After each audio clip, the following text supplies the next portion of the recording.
Tinanggal na ng Department of Justice ang 2 doktor at hepe ng escort unit ng New Bilibid Prison na nag-aproba sa pagpapagamot sa pribadong ospital ng ilang high-profile inmates.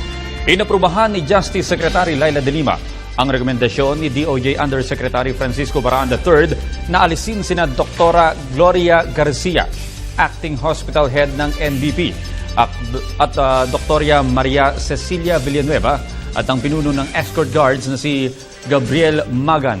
Samantala, sinabi ni Baraan na sasampahan ng kasong administratibo ang mga sinibak at posible ring ireklamo ng dereliction at neglect of duty. Una ng sinibak ng DOJ si NBP Chief Fajardo Lansangan at 12 jail guards dahil umano sa pagbibigay ng VIP treatment sa high-profile inmates. To implement the DO for the relief today, effective today.